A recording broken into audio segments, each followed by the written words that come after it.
All right. So how was Bring Your Kid to Work Day, man? Did Rowan have a good time last week? Yeah, he had a great time. Did Until like the second half. Yeah. In the second half, I noticed him struggling a little bit, but he was over it. He was over it. He said, I can't remember. He said something about he was tired of us talking. it got boring for him. Yeah. And, sorry, man. Welcome to it. This is how we do it. Real. But yeah, he really liked it, and he's asked to come back. That's funny because I was watching the episode, and Alex was like, "Can I come be on it?" He's like, I helped with it once before. Yeah, that's true. And Gabe frequently pitches in his opinions on topics when I'm listening to it in the other room. He'll be like, that's not... I'm going to shove that cricket up your ass. Ooh, we're in trouble. So no one actually gives a shit about your opinions, but This is not what the podcast really is. The Ready Set Radio Show.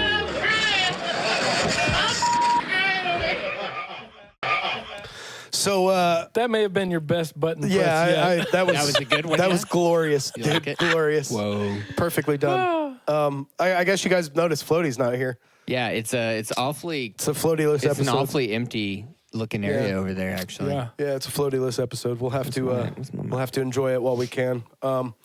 Well, I'm done with that.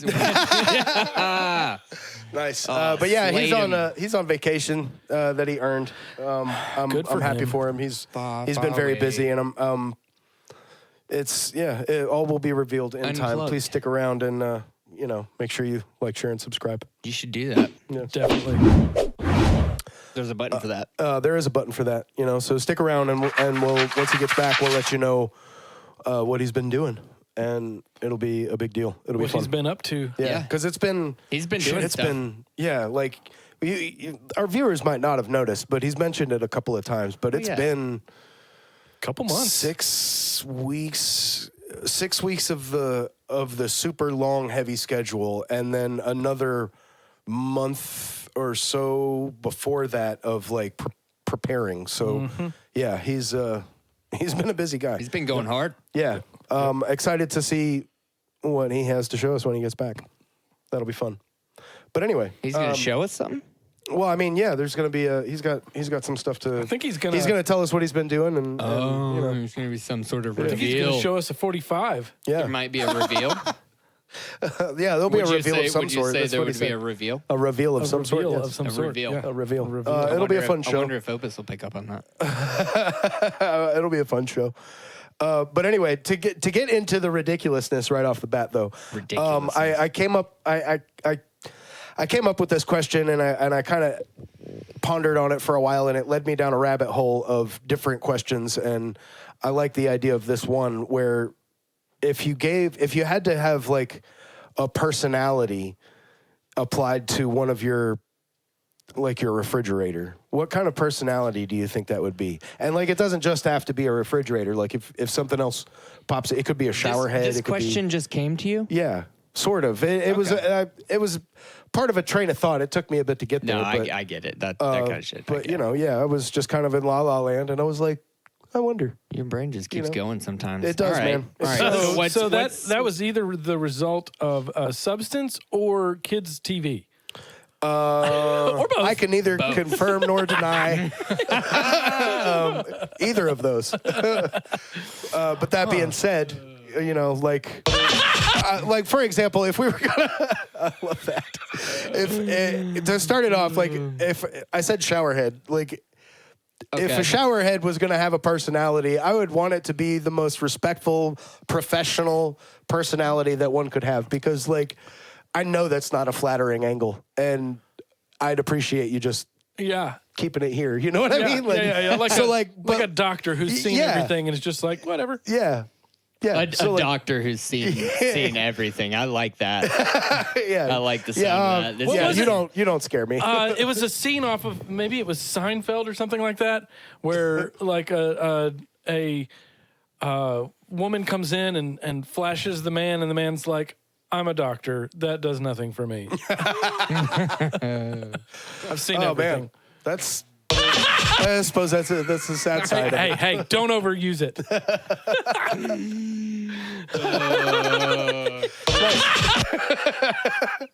All right, that was the last one. I love it so much. I hope I live long enough to see when that stops making Eric laugh. Time will tell. All right, so what's the first appliance or Well, I just gave you the shower head one, so like I'm looking for shower head. like you know, feel free to think outside the box, but like I have this curiosity and I'm looking to get it to like put it out there and figure some of it out because. Yeah, I'm imagining refrigerators kind of big and dumb, Yeah. like your big bodybuilder character. A meathead. Yeah, a meathead. Okay. Yeah. Like Rocky Balboa kind of. Yeah. That's what that was the vibe you just gave. Hey, yo, Adrian. Adrian, Want Smegs? got your meat right here. It's not that kind of podcast. My vacuum cleaner is That's where I was going next. about a 60-year-old man who looks 80 and smokes A lot. a lot. He's got that raspy voice. Yeah, because he's coughing up dog hair and foot lint. Because Is your vacuum really that old? You got I one of those had- old steel deals? Is it a rainbow?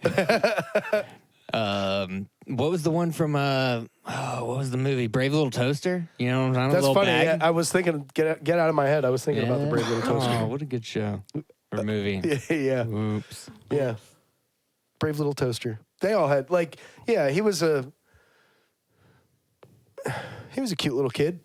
Yeah. So like what if a toaster's a cute little kid and the fridge is a meathead, then what's the dishwasher? You know, like is that something? A dishwasher is a dishwasher is that guy at the office that you're never really sure if he's doing anything. And you feel like you have to do half of his work before you give it to him. Because, like, that's how a dishwasher is. You got to freaking rinse everything and halfway wash it. At least throw all the stuff away before you set the dish down to be And washed. then half the I get time it. you get the work back from him and you have to give it back. Here, do this again. I could see that. Oh, I could see that. Yeah. I gave up the other day and just hand washed the glasses. I mean, sometimes you got to do that, man. It's not always. It's convenient, but the dishwasher isn't foolproof. That's right. Yeah. Shitty washers. And the toaster's the grumpy guy at the office. The toaster. Yeah, the toaster. Why is the toaster grumpy? What did the toaster do to be grumpy? You get your toast out and it's black and you're like, what has happened here? I feel like the toaster's it's so excited for you in the morning. Yeah. And The toaster's it's an like- early it's riser, like morning person, doesn't need any coffee. slided in me, you know? It is I want not you to that push kind my of buttons, podcast. you know? Jazz. Oh my God, that was great. That's my take on a toaster. All right, so what's the microwave? then? No butter. The Isn't microwave. it's Ooh. almost the same thing. So like, what I don't know. The microwave? But the microwave is more finicky because okay, so like cold maybe in the middle and so maybe the stove and the oven is like the old guy that knows how to work on cars the old school way, and the microwave is the new guy who's like nitrous and Absolutely. computer dyno. Absolutely. I 100% agree with that. I'm glad we at least got somewhere with that one. I wasn't sure if we'd make it or not. That was good. I Yeah. like that. I like how your brain works sometimes. Sometimes, yeah. Not all the time. Sometimes, Cheers to that. indeed. what you drinking over there, Jess? Ooh. I am drinking Torch Pilsner. Torch. The Bohemian Pilsner. Bohemian by Pilsner. Foothills Brewing. Yeah. Yes. I got a nice little It Oktoberfest is over here. delicious. I've been wanting a beer all week, but I try not to keep beers at the house too often, but when I do, I like to drink some Foothills.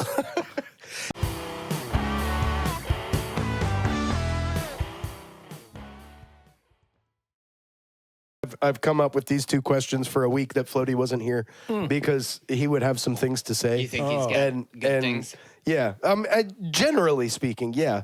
But he always brings something good to it, and it's usually something I'm not expecting. But we'll see. Hopefully, maybe he'll see it and comment.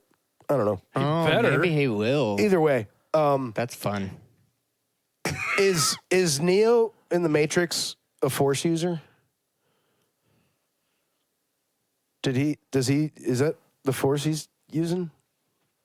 Oh man, is he- I don't know my Star Wars like Is that. he maybe You like gotta, is he maybe like a crossover kind of deal? Like the Force exists in New York mean, City, Right. I definitely would off the dome would say yeah. Yeah. Because Same. he's like manipulating reality. Mm-hmm. So I mean, And he can do He it. could He can do it all therefore blindfolded. manipulate- Yeah, whatever he wants. So I mean, he's definitely got the Force. yeah. That's the Force. Maybe right? more. That's the only thing holding me back is maybe he's more. Yeah, he's like, he'd be like, What's more than the Force? Yeah, and he's the only Force user in that universe. Yeah. Like that's anyway.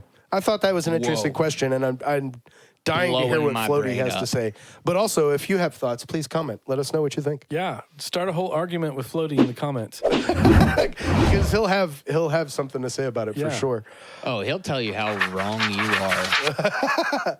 But I can't think of a good reason that isn't the case. I Right. mean, Yeah. Because like yeah. those ideas are totally cross compatible. Yeah, Absolutely.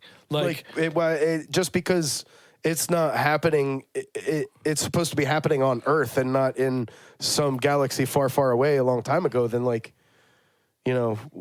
can't it be the Force? I think Why is it not I think Force? it could be said that the Matrix is about the Force. Like that's what it's Boom, about. there it is. Wow. There it is right there. The Matrix you is heard it about here the first, Force. folks. That's beautiful.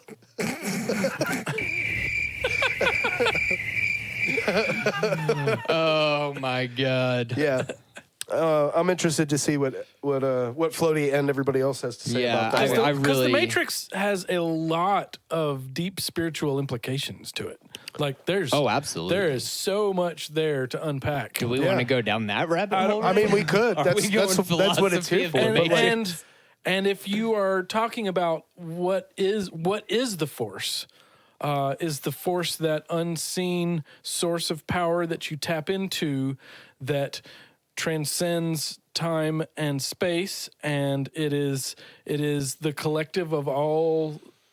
I guess it's the collective of all the good and evil energy, right? Because the Force can be used for good or evil. the Force is the energy that connects us all. So, it's polarized, just like anything in the universe. Yeah.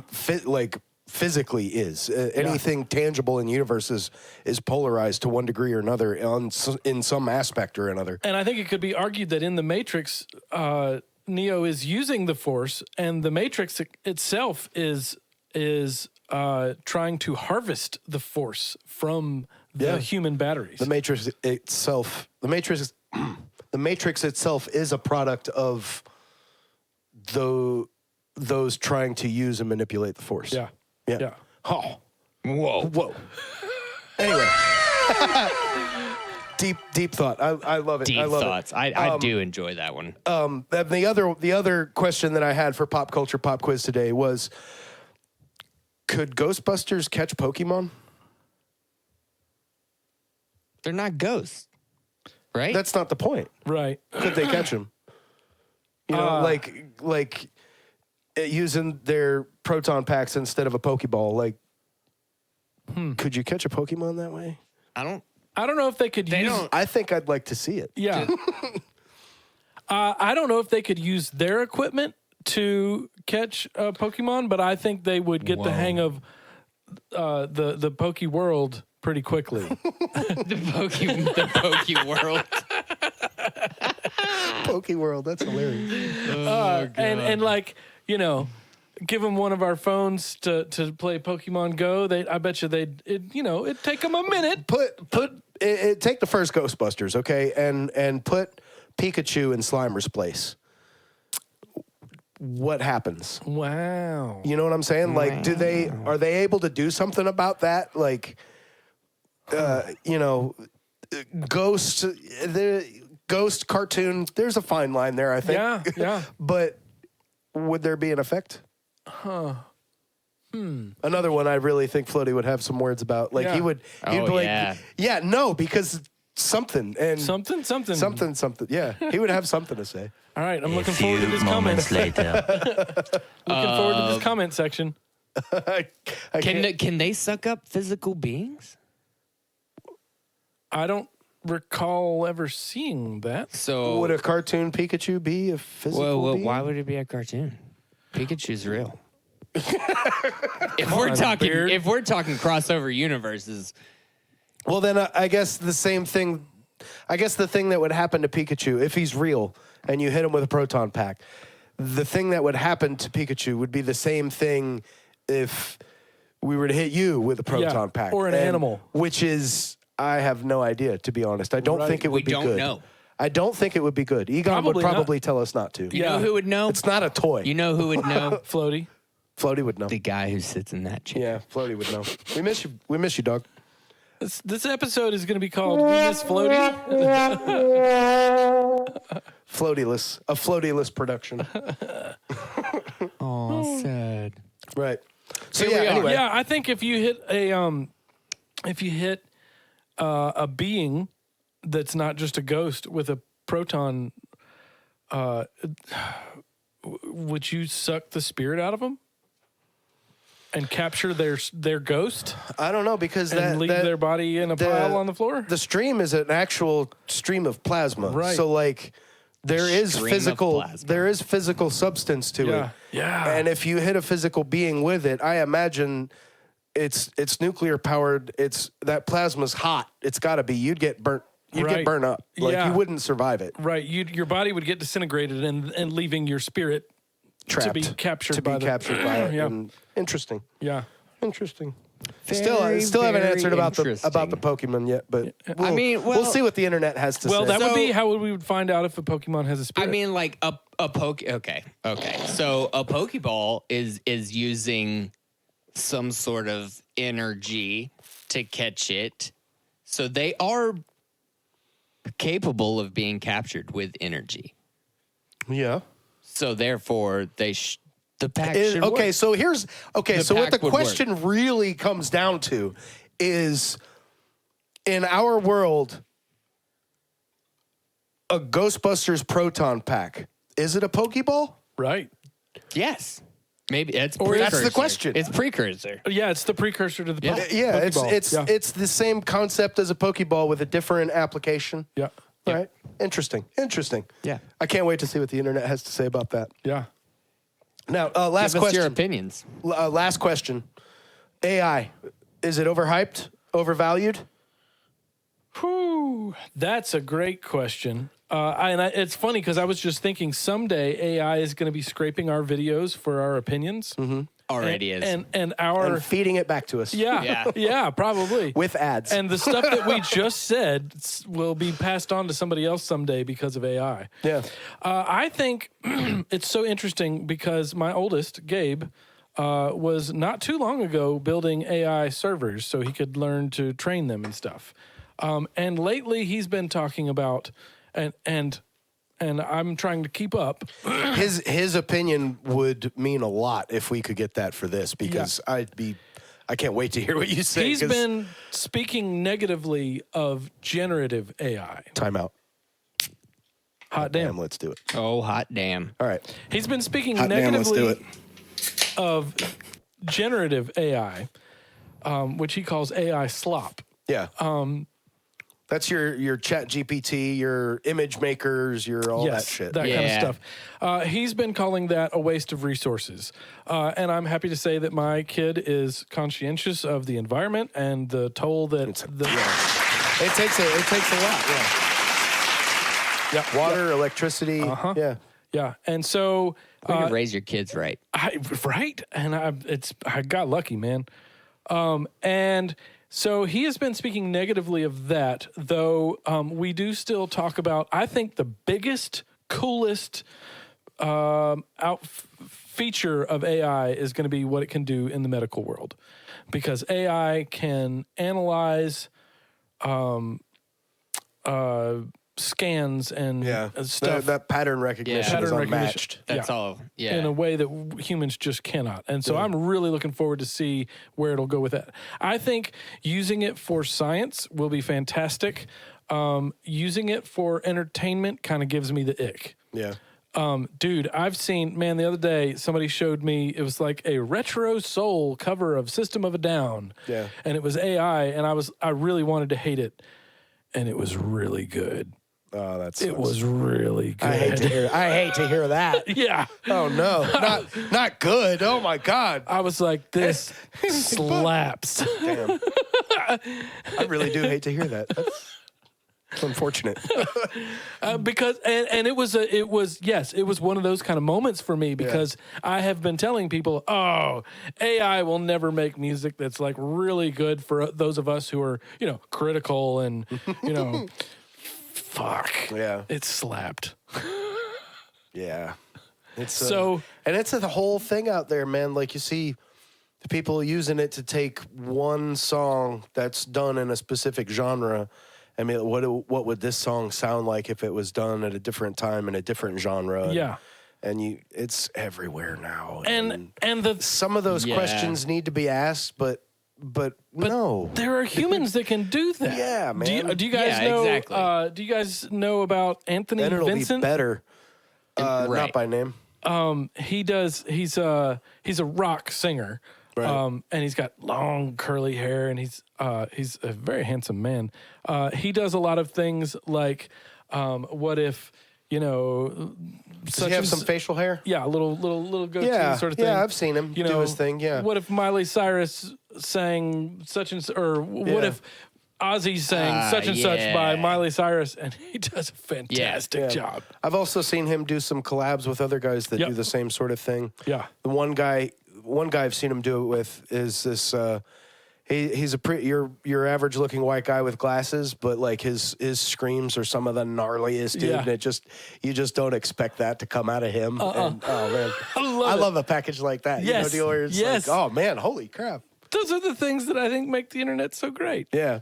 Yeah. But my take on AI, the whole thing, it's we humans, we build tools. Yeah. And sometimes we have to build tools so that we can make tools to build the tools that we need. Yep. And AI is just a tool.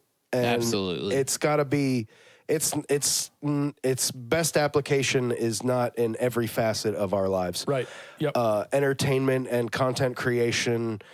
I think there might be a sliver of an avenue for it in there, but it's not. I don't think what everybody's making it to be, and I also don't think that. I think that the way we're using it to do all that right now is a fad, and it won't last. And I can't put a timeline on it, but like it's just a tool, and like you said, we'll find the right uses for it, and medical is a great use for it. Yep. But outside of that, I think the best use that I've found for it is just Googling questions. You don't get the bullshit with the ads. You can just get an answer, yeah. and it's just straight up. Yeah, but you can't trust it. You Yeah, can't it's trust not it any more always than you right. can trust Google. because it's you just know, That's true. scraping Google. But it does. I mean, if you're looking for something, like a quick answer that it doesn't matter whether or not it's truth. I'm talking like it's good stuff. talking to my kitchen and converting units and making halves. Yeah, man. Stuff like that. Like, Yeah, Yeah. And I think it's great. I think it'll be great in the artistic world when artists are using it as a tool, not replacing creativity with it, but augmenting and I think there's something to taking be some said, of the menial work out of creating. the example of Chat GPT using it as a soundboard, a writing partner. Like there's something to be said for that when the content that you're making is still pure and it's yours and it's human made.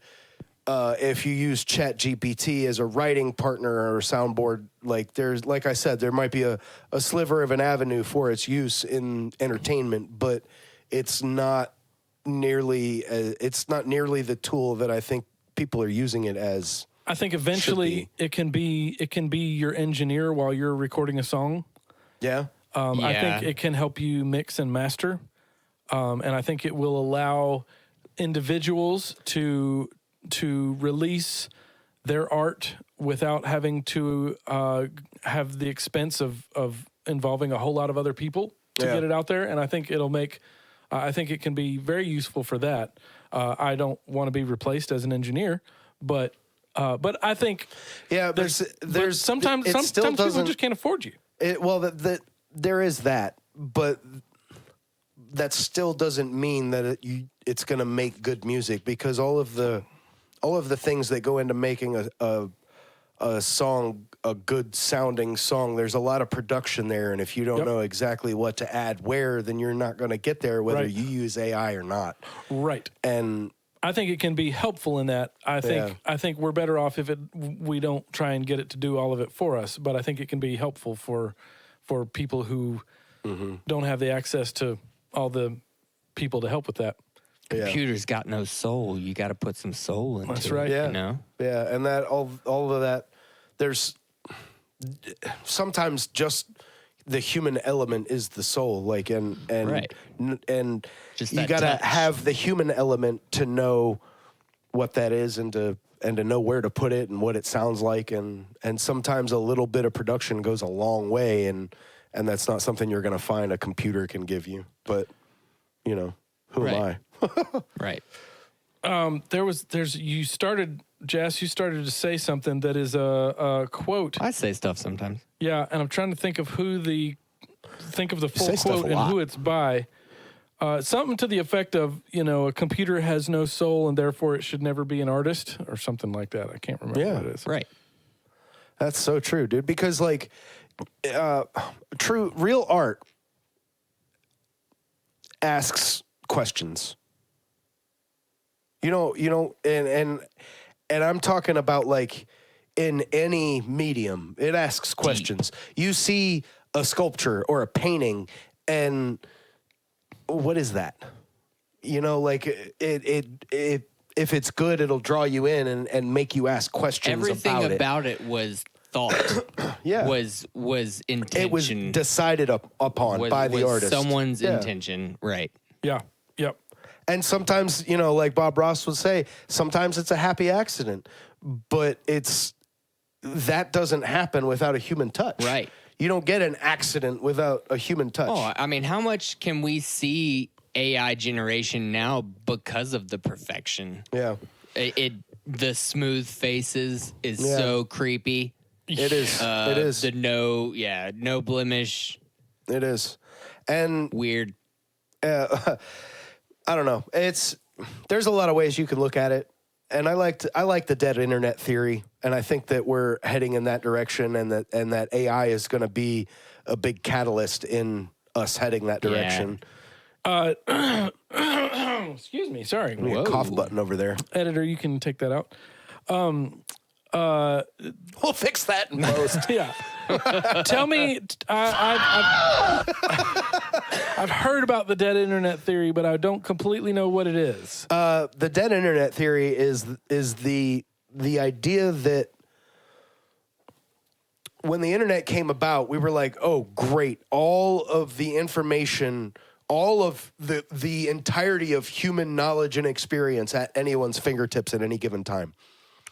And while technically that's true, what we have also found is that if you ask the internet a question, you're going to get any answer you're looking for.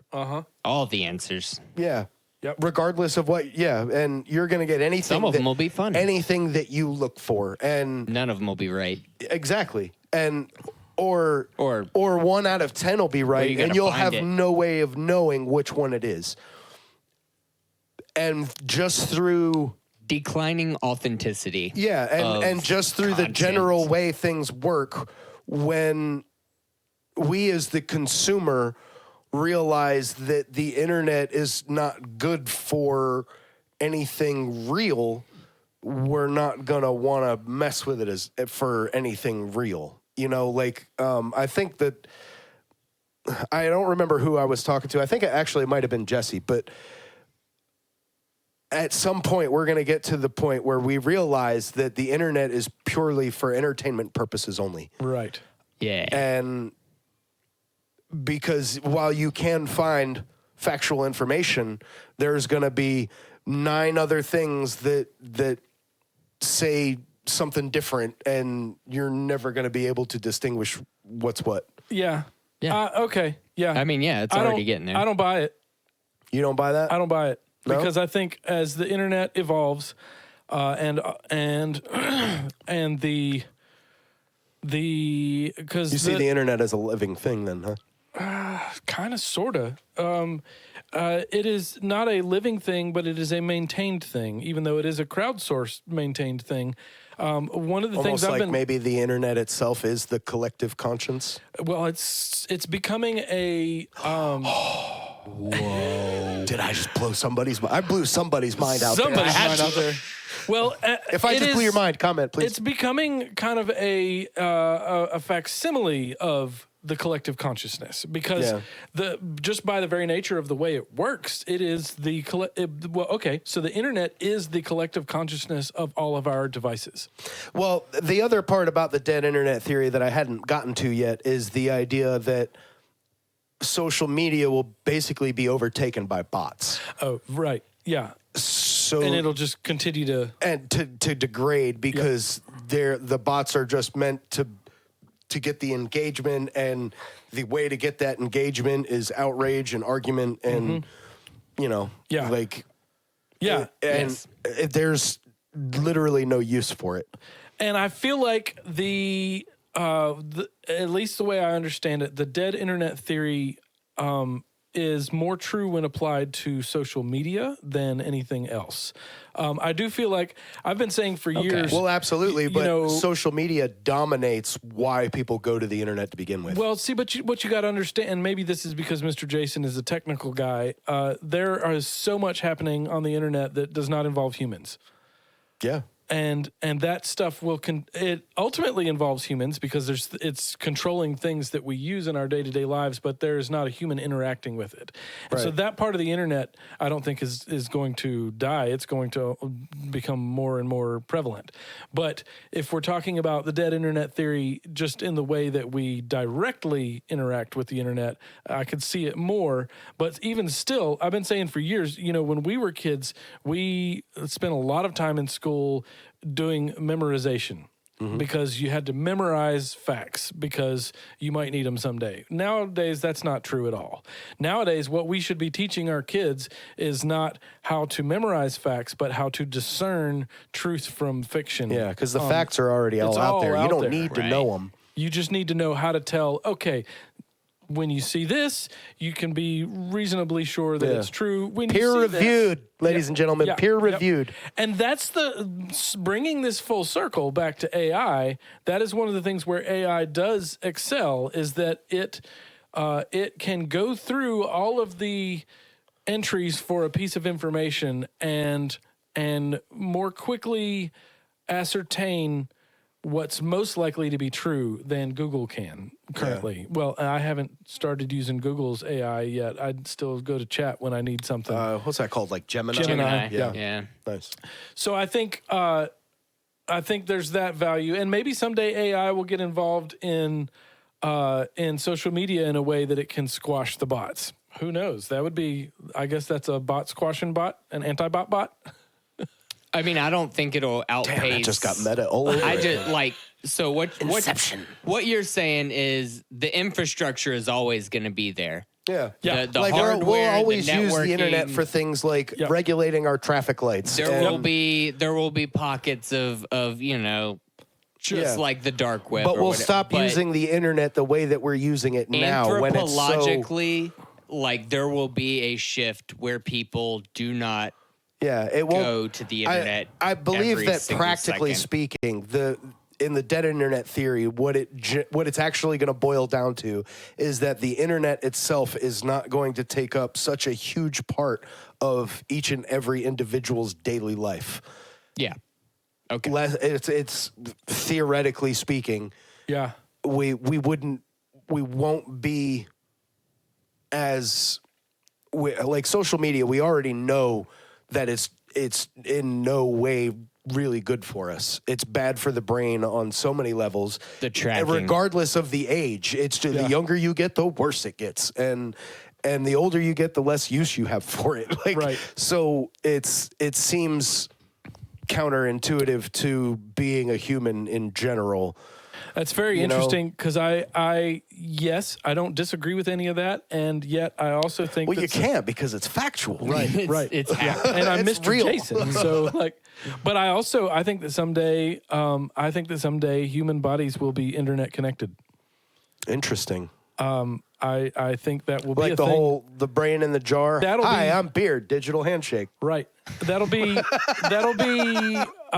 someday that'll be the equivalent of bionic man. Yeah. Will be that you are internet connected and augmented. Yeah. Like, And then they Your put smart your glasses for the jar with internet. your brain in it on top of a robot that is Right. controlled by your brain and and AI. theoretically, then you're immortal. I don't know if there stands a whole bunch of people that would think that is a real possibility out there. and further than that, there are some people that think that would be a good thing.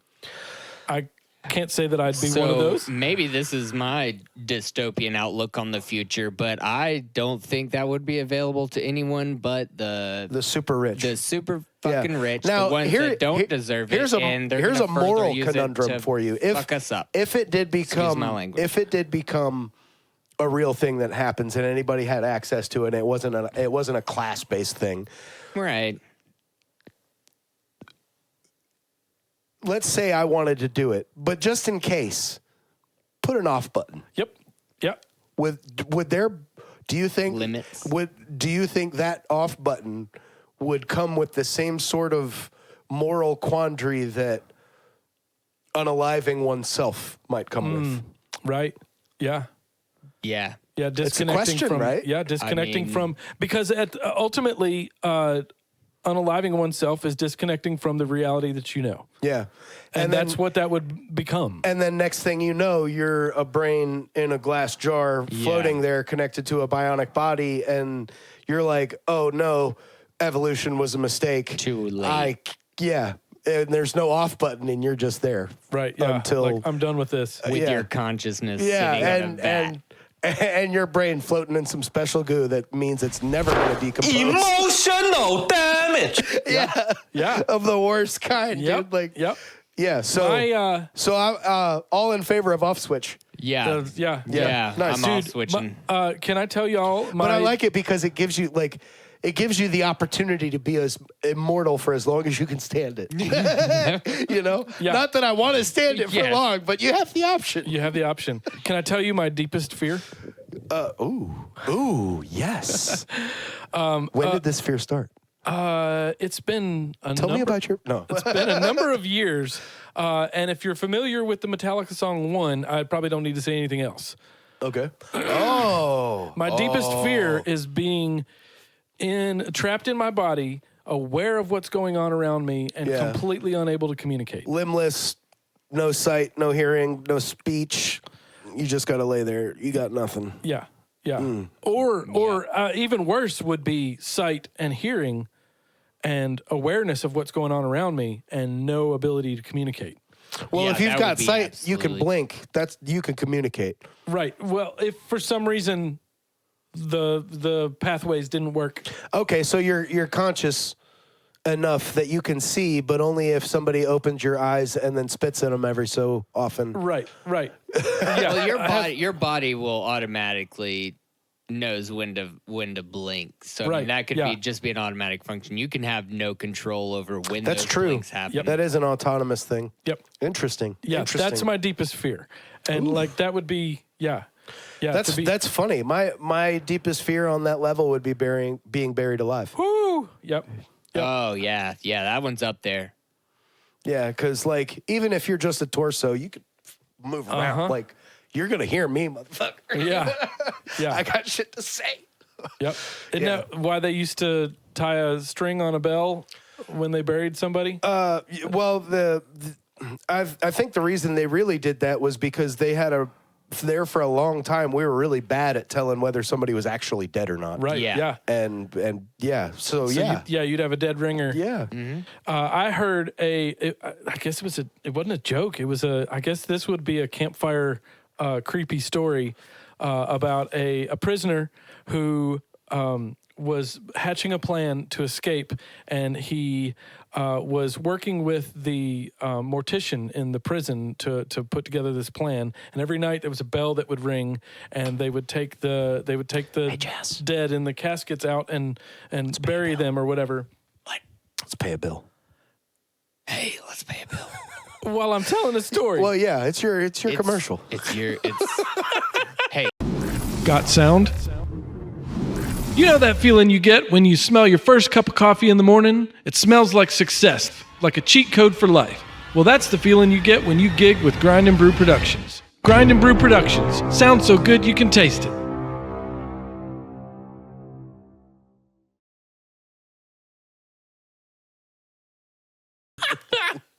What's up, everybody? I'm back.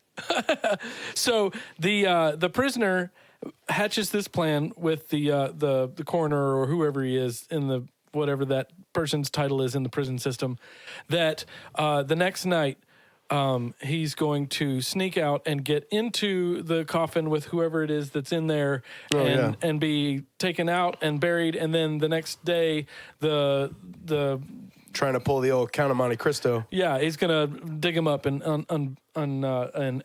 exhume him, and he'll be. There's a escaped. lot of trust putting in somebody else. Right, God yeah. dang, dude. So he goes through with it. He Hey, gets in look, the man, coffin. I'm just saying I could still walk about in prison. Like, Yep. I'm not trying to get.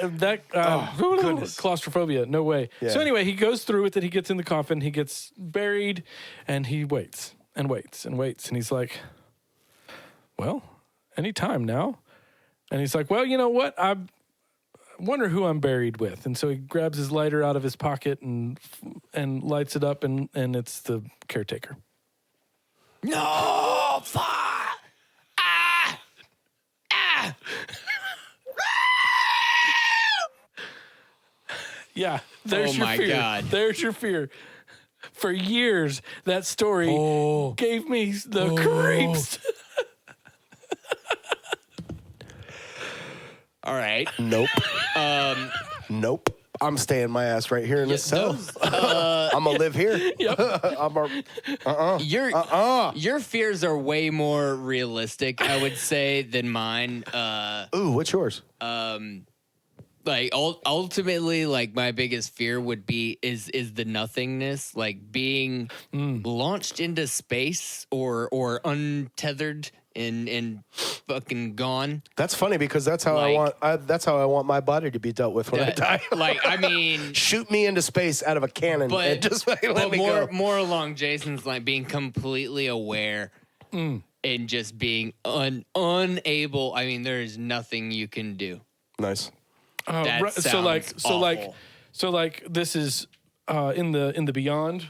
I mean, this life. No. In reality, Okay, I mean, in reality, physically being sucked into the vacuum of space, leaving the solar system and just in floating in space, floating away, like the end of Gravity. Yeah, I mean, Gravity. Oh God, Or the even movie was terrible, but that, like I understand that concept. Yeah, that concept of just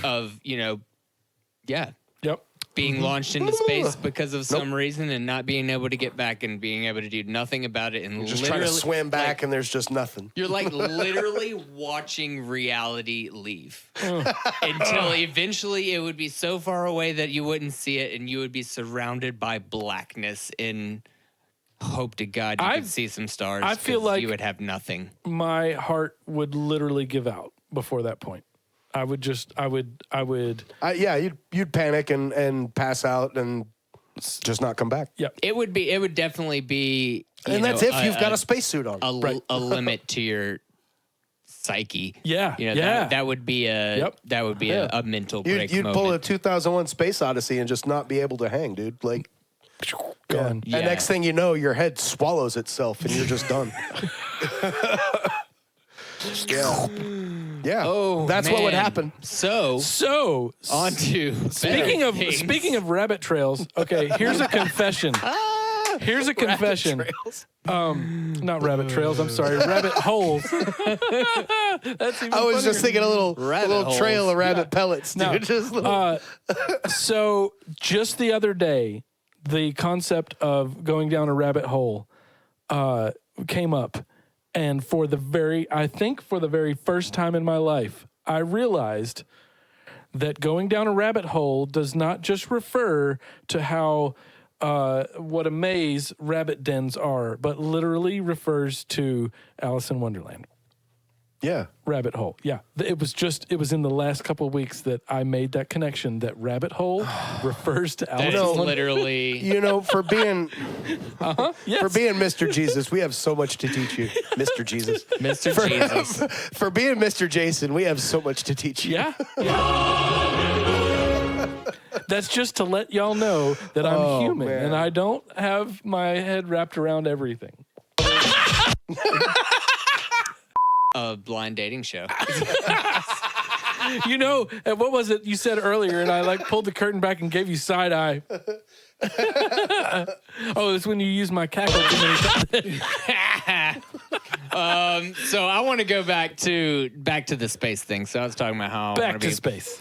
floating through space. Oh, yeah. And how that terrifies you? yeah, it's fucking terrifying. And I was thinking about that recently because we have a new interstellar object that is passing through our solar system. Oh, the what is it? The Atlas thing. Three Atlas something. Three eye Atlas. three eye, 3AI. three eye Atlas. Where do these things get their names? Scientists. I Don't suppose. ask me questions. Neil I've been deGrasse prepped Tyson for, named everything man. in space in the 90s, didn't he?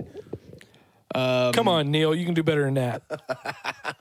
I'm sure it goes with a system he put in place for it. Him specifically. Yeah. Definitely. He's the only astrophysicist I know of. Yeah. He's my personal astrophysicist, according to Star Talk. To have that guy on speed dial. Hey, I got this question. Yeah. So what about Atlas? Is it? So, I mean, there What was is a it? lot of talk about it because it was behaving like nothing we've ever seen before. Ruh-roh. Describe that. How is it behaving differently from it? Like, because I heard something about it's not an asteroid. We figured that much out. But it's a comet, but it's not. It's a comet, but its chemical makeup is unusual, more Interesting. unusual than we have seen before. It could be the oldest thing that we have ever seen by like a long shot. The amount of radiation that they measured coming off of it might have come from like, So it's you know, aliens. like, yeah. So it's aliens. yeah, so I mean, it is. Yeah, that was your moment to hit the button. It is. Oh shit! It's aliens. It's aliens. Yeah, so it's aliens. There, we solved it. Do we have Scully and Mulder on speed dial? You just dialed them actually. Oh, okay. They showed up I just summoned. and told us They're there's outside. aliens. We gotta go, guys. No, but yeah, it was emitting some sort of radio signal that was different that they weren't expecting to receive back. And it didn't have a tail like a normal comet. So people So were it like, doesn't have a tail at all, So or people is it were a like, different it's kind of very, tail? very faint tail, because it's mostly made of CO2, which is weird. Another thing that makes it seem like it might be older is there. Well, how does that make it older? The radiation breaks down the CO into yeah, so CO2. if- I get it. So there's more CO2 ice Yeah. than anything else. If it's been around that long, then it's gone through so much of its half-life that it's Yeah. Degraded. Okay, I its get it. physical self has literally degraded because it's So so old. interesting. How big is it? I don't know. That's something we can Google. Finally, something we don't know about it. Yeah, something we don't know. Because we already know it's aliens. I mean, we know it's aliens.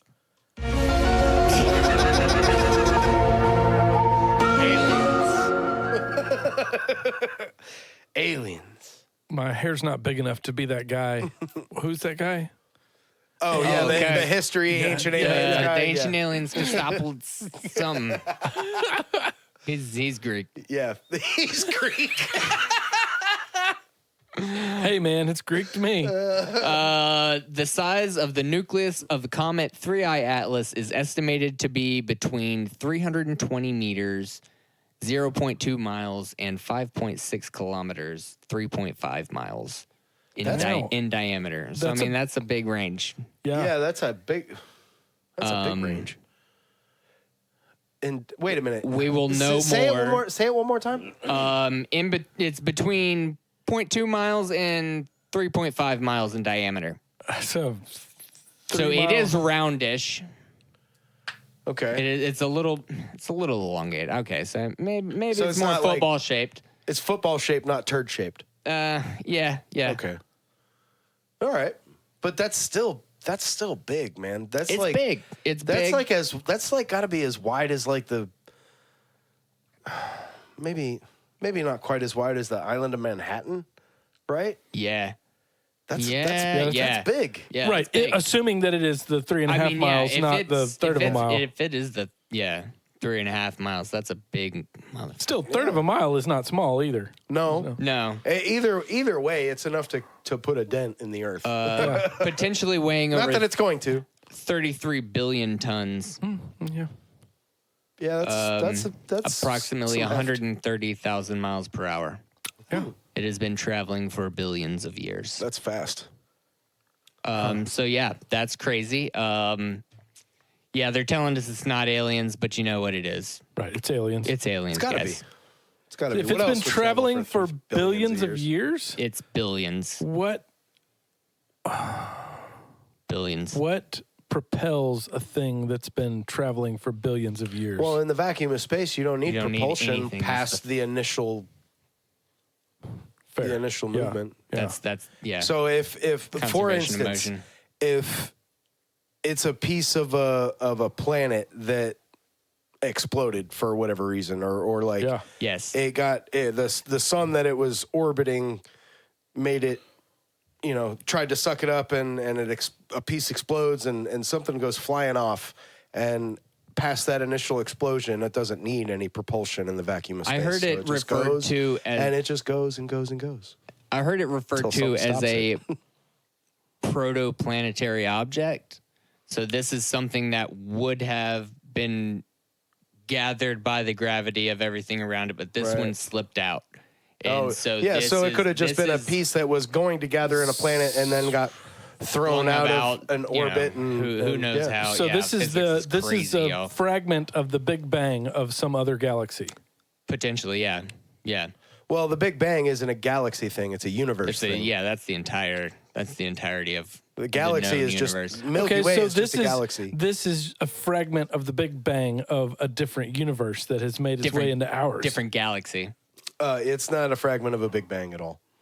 It's It it's is the a different fragment galaxy. of a piece of planet Yeah. from however long. Another away. solar system somewhere else. Yeah, so that's enough science. That was crazy. Way to go. Way to break my Also, brain. just to lighten it up a hair, just a hair. The day that this episode is coming out would be November 18th, which is also Mickey Mouse's birthday. Oh, happy birthday, Mickey Mouse. Happy birthday, Mickey Mouse. Yeah. Way to go, Mickey Mouse. What do you got to tell us about unless Mickey you guys Mouse? have anything else, the only other thing I have is a reading list. Anybody reading anything new? Oh, are we doing book talk? Oh, yeah. Book talk. That's the only thing I got left Book on my talk. list. Yeah, yeah. Talk I mean, to us about it's, some books. It's, dominated by females and fantasy romance. So here we are, not talking about that. What? Do you not watch Who YouTube what? content about books? What? Do you not watch YouTube content about reading? No. Oh. No. That's There's only one show I watch on YouTube, and that's the Ready Set Radio Show. Nice. Well played, sir. Well played. What are you reading, though? Right now, I am reading the second book in a series. The first one's called Dragonbone Chair. This one's called The Stone of Farewell. It's a fantasy series that inspired George R.R. Martin to Right, Game of Thrones? write Game of Thrones. Yeah, shit. so this is in between Tolkien and George R.R. Martin. Brandon Sanderson was also inspired by him to write. Interesting. Yeah. How long is the series? It is 3 books. And you're But, halfway through? Yeah. The third one is so large that they break it into 2. So it's 4 books. Yeah. Well, yeah. It's Just because you can't carry it around. So Hey, it's a single story. I don't claim to be a math wizard, dude, but it sounds like you took 3 and added 1. Well, the part 1 wouldn't be tell me I'm wrong, a please. Tell me I'm wrong. story. I think maybe it is It's like an 2 intermission. and 2 halves. Yes. But they're Which is not very, 4, it's very large halves. Because So if the book if to the 2 read- were together, to put you the wouldn't carry it. to put the 2 halves in one book would have made the book I mean, too thick. yeah. I mean, it's like, God, the 2 halves, I've got them. They're between 800 and 1,100 pages each. So, I mean, you're not That carrying sounds like around 4 books to me. Yeah. Dude. You're God not dang. carrying around 2K. I don't care what the story paperback. is. That's 4 books, dog. Hey, I like big book, and I cannot And lie. then, I love a good book, dude. Especially It's if written you're by big. it's written by Tad Williams. He's really cool. I've followed him a little bit now, and he came back and started writing a sequel series that takes place, and he just finished that, and he wrote a bunch of short stories and stuff. So there's a whole bunch of stuff out there in that universe. Tad Williams? Tad Williams. What kind of It's, name is Tad? Yeah, I know. That's what I Short for said. Theodore? Tad. Is it really? Is it? No, it's not. Probably. Is he lying to me? Is he lying to me right now? I tell you, dude, Mr. Jason and all his wisdom, I just take it at face value. Sometimes I shouldn't. I mean, it's probably Thaddeus. Either way. You know what? One of us over here has a computer in front of him. Let's Okay, not. what did I say first? That. Theodore? Theodore? It is. Yeah. Is it? It's the nickname for Theodore or Interesting. Thaddeus. Man, it's already I was looked it up. right twice. Way to go. Dadgummit. So yeah, it's a Stop it really now. good series. It's really cool. It's between Lord of the Rings and Game of Thrones, somewhere Nice. in there, and it's super awesome.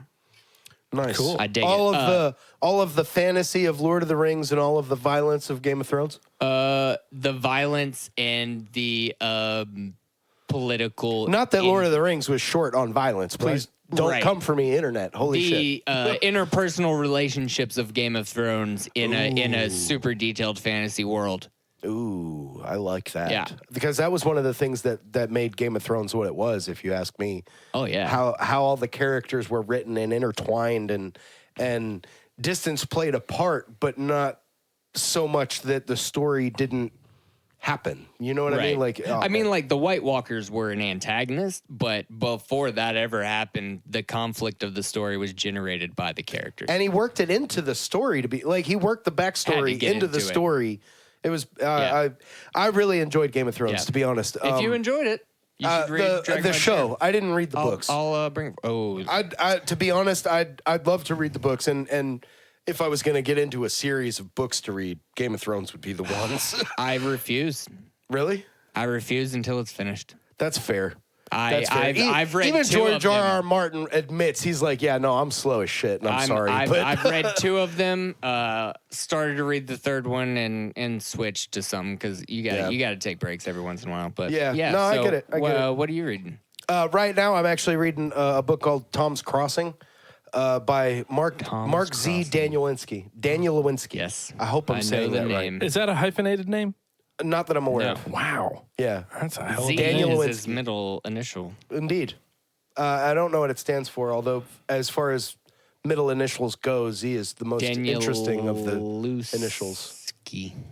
Danielewski. Did I say Lewinsky? That's not what I meant at all. Lewinsky.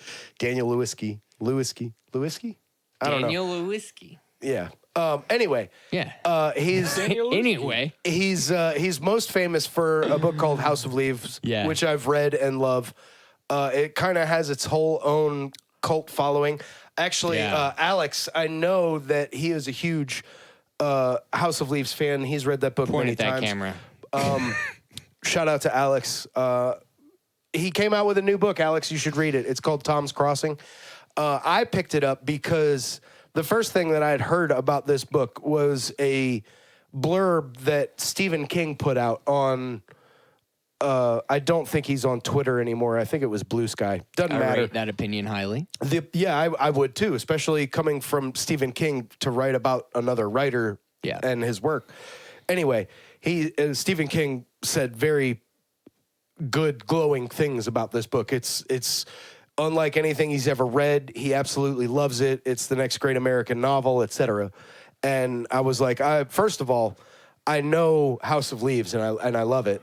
And I haven't followed everything that Mark's done, but I know House of Leaves well enough that if he's put out a new book, I'm at least going to look at it. And if he puts out a new book that Stephen King then says is the next great American novel, I'm going to be like, yeah, I'm going to read that. That's big. And which is kind of funny because I'm not even huge into fiction. I don't do fiction a lot.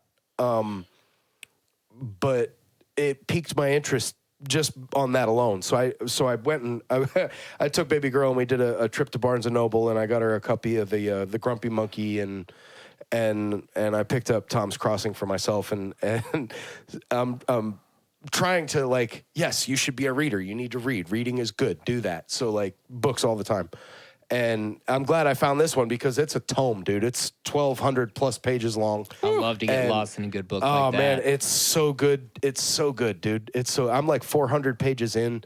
I don't get the time that I'd like to be able to do it, but I'm taking the time where I can. And I've had it for maybe a week, and I'm like 400 pages in. Wow. And it's a great book. I love the way he writes. Okay. It seems like every third page I come across a short paragraph that just perfectly represents some of the best writing I've ever read. Like, the words that he strings together, they say things, but the things that they say, The artistry and the things that they mean, like the way. Fuck you, AI. And it's not even just that. It goes deeper because it's in the concepts too. Like, at the beginning of the book, there's a poker game going on, and he's trying to tell you that there's this event that's going to happen. This kid is supposed to show up to this poker game and have some really crazy news. The book is about horses and these two kids that steal horses to save them from slaughter. And so this kid who belongs to the family that owns the horses sees him taken off with the two horses, comes back and lets his family know, and he knows as soon as he gets back, they're going to be all, let's go get him. And so you're at the poker game and you're waiting for him to show up, and you know that's going to happen. And then he has the phone ring, and while you know that they're expecting a phone call from a senator in Utah, it's based in Utah in 1982. You know they're expecting a phone call from a senator, and even though the phone rings and you know that's happening, you're expecting it to have something to do with the boy, but just because of the way he writes it, and payphones are involved because it's 1982, and then the phone rings, then you find out it's the senator, and you're like, okay, and then it goes on a little further, and he's talking about the poker game, and some stuff happens, and they go through another round, and somebody wins, and there's all kinds of detail, and then there's a knock at the door, and you're like, oh my God, it's this kid showing up. But then you realize, like, wait, the kid lives there. He wouldn't knock on the door, and it's the pizza guy. And then by the time he gets to the point where the kid actually shows up, he just drops it in your lap. There's no he misdirects you several times and then drops it in your lap, and you're like, oh shit, it's happening right now. Like, it's here. And it's happening. It's beautifully done, dude. It's beautifully done. And then the chapter ends, and then you got to start the next one. Yeah, and then the next one is you're starting a whole new character arc with somebody else, and because this happens right at the beginning of the book, and it just sucks you right in, and the events that take place in this book are just. I don't know, man. It's like he wrote a list of 1,000 names before he started the book, and he's like, I'm going to put every single one of these names into this book somehow.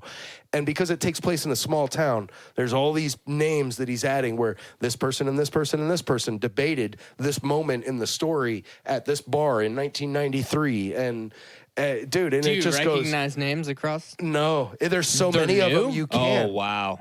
There's a couple that you recognize because they stick out to you. Like one person's name is Lyric. And that's enough, except their last name is Loveless. So, like, you see that name. So and it comes up several times.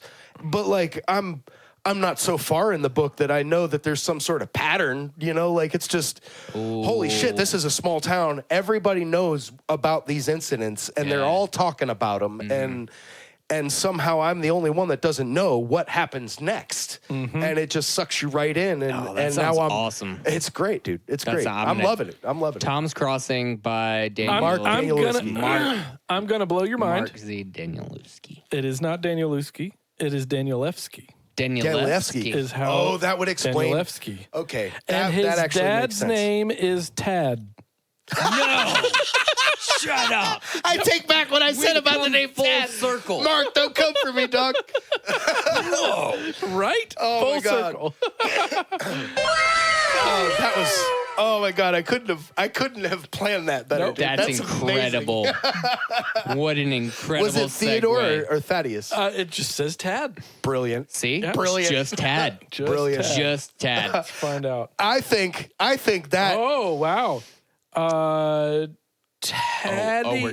Tadius Zbigniew Danielewski. So that's why Polish it's just American. the Z initial Okay. because we can't pronounce Yeah. it. I don't know about you guys, but I think that's the high note that we're looking for to end on. I think that's Probably. it. Nice. Everybody All go read your Has book. it been 7 days already? Somebody go read a book. It I is. need a book. It has. I I'm wish going to Floaty read was my here. I miss him. Yeah. We miss you, Floaty.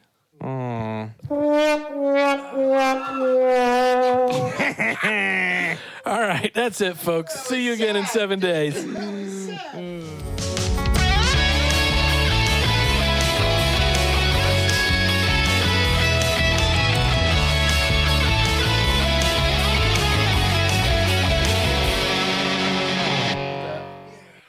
There's content. Let's say that.